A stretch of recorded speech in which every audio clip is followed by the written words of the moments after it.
Hi friends, welcome to our channel. Friends, ఇవాల్టి వీడియోలో మహాత్మా గాంధీ గ్రామీణ ఉపాధి హామీ పథకం గురించి మీకు తెలుసు కదా, వాటి యొక్క పేమెంట్ స్టేటస్ ఎలా తెలుసుకోవాలి ఈ వీడియోలో తెలుసుకుందాం. అంటే మనకు ఎప్పుడు పడింది, మనకు ఎన్ని పేమెంట్లు పడింది, ఏ డేట్లో పడింది, ఎంత పడింది క్లియర్గా తెలుసుకోవచ్చు అనమాట. అవి ఎలాగో ఈ వీడియో ద్వారా మనం తెలుసుకుందాం. ఈ వీడియోని స్కిప్ చేయకుండా పూర్తిగా చూడండి, అప్పుడే మీకు తెలుస్తుంది. అలాగే ఈ వీడియో చూసిన వారందరూ లైక్ చేయండి. మొదటిసారి విజిట్ చేసినట్టయితే నా ఛానల్ సబ్స్క్రైబ్ చేసుకోండి. మీరు సబ్స్క్రైబ్ చేసుకొని పక్కన ఉన్న బెల్ ఐకాన్ యాక్టివేట్ చేసుకుని అలా యాక్టివేట్ చేసుకుంటే నేను ఎలాంటి లేటెస్ట్ వీడియో అప్లోడ్ చేసినా సరే మీ నోటిఫికేషన్ రూమ్ మీ మొబైల్కి అయితే రావడం జరుగుతుంది.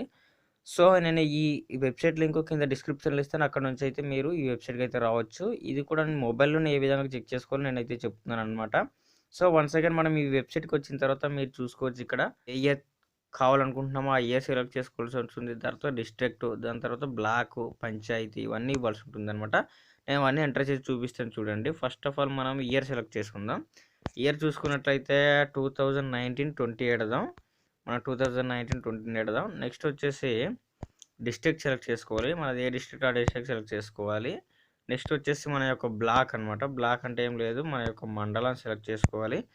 నెక్స్ట్ మండలం సెలెక్ట్ చేసుకున్న తర్వాత పంచాయతీ సెలెక్ట్ చేసుకోవాలి. మీది ఏ పంచాయతీ ఆ పంచాయతీ అనేది మీరైతే సెలెక్ట్ చేసుకోవాలి.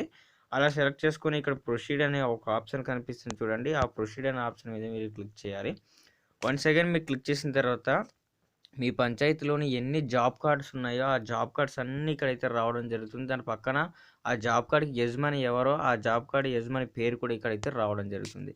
ఇందులోని మీది ఏ జాబ్ కార్డ్ నెంబర్ ఆ జాబ్ కార్డ్ నెంబర్ మీద క్లిక్ చేసినట్లయితే మీకైతే మీ యొక్క స్టేటస్ని అయితే చూపించడం జరుగుతుంది. మీ ఫ్యామిలీ మెంబర్స్ మొత్తం డీటెయిల్స్ అయితే ఇక్కడైతే రావడం జరుగుతుంది. సో నేను వన్స్ అగైన్ నేను ఒకళ్ళది చేసి చూపిస్తాను. ఎగ్జాంపుల్ ఇప్పుడు మన జాబ్ కార్డ్ నెంబర్ ఉంది కదా, ఈ జాబ్ కార్డ్ నెంబర్ మీద మనం క్లిక్ చేయాలన్నమాట. వన్స్ అగైన్ క్లిక్ చేసిన తర్వాత మనకైతే మన డీటెయిల్స్ అనేది ఓపెన్ అవుతుంది. సో మన డీటెయిల్స్ అనేవి ఈ విధంగా ఓపెన్ అవుతుంది అన్నమాట. ఇక్కడ చూసుకోవచ్చు, ఇక్కడ యజమాని నేమ్ ఉంది, అలాగే వాళ్ళ యొక్క అడ్రస్ ఉంది. సో ఇలా కింద స్క్రోల్ చేసినట్లయితే వాళ్ళ ఫ్యామిలీ మెంబర్స్ నేమ్స్ ఉంది. దాని తర్వాత ఇక్కడ చూసుకోవచ్చు, వాళ్ళ బ్యాంకు ఏ బ్యాంక్ అయితే లింక్ అయిందో వాళ్ళ బ్యాంక్ నేమ్స్ కూడా ఇక్కడైతే రావడం జరిగింది. సో ఇలా మన కింద స్క్రోల్ చేసినట్లయితే ఇక్కడ చూసుకోవచ్చు, నేమ్ ఆఫ్ ది అప్లికెంట్, అలాగే మంత్, అలాగే వర్క్ నేము, అమౌంట్ ఎంత పడింది ఇక్కడైతే క్లియర్గా చూపిస్తుంది. మీరు ఇక్కడ చూసుకోవచ్చు, ఇక్కడ మీకు ఏ మంత్ పడిందో ఆ మంత్ చూపిస్తుంది, మీరు ఏ వర్క్ చేశారో ఆ వర్క్ చూపిస్తుంది, ఎన్ని రోజులు చేశారో చూపిస్తుంది, మీ పేరు చూపిస్తుంది అనమాట. సో ఇక్కడైతే అమౌంట్ ఎంత పడిందో కూడా ఇక్కడ చూసుకోవచ్చు. ఈ అమౌంట్ ఈ విధంగా మీరు చెక్ చేసుకోవచ్చు అనమాట. సో మనం 19-20 చూసుకున్నట్లయితే ఇక్కడ చూసుకోవచ్చు 2019, ఇదైతే 20. ఈ విధంగా పేమెంట్ స్టేటస్ అనేది అప్డేట్ అయ్యి ఈ వెబ్సైట్లో అనేది చూపిస్తుంది అనమాట. మీరు ఇక్కడ చూసుకొని మీ అమౌంట్ ఎంత పడిందో మీరు చెక్ చేసుకొని మీరైతే తీసుకోవచ్చు అనమాట. సో ఇది ఫ్రెండ్స్ మనకు మహాత్మా గాంధీ రూరల్ ఎంప్లాయ్మెంట్ సంబంధించిన పేమెంట్ స్టేటస్ అనమాట. సో ఈ విధంగా తెలుసుకోవచ్చు అనమాట. ఓకే ఫ్రెండ్స్, ఇది ఈ వీడియో మీకు నచ్చితే తప్పకుండా లైక్ చేయండి. మీరు లైక్ చేస్తేనే ఇలాంటి లేటెస్ట్ అప్డేట్ మేము తీసుకురావడానికి నాకు కొంచెం ఎంకరేజ్మెంట్ ఉంటుంది.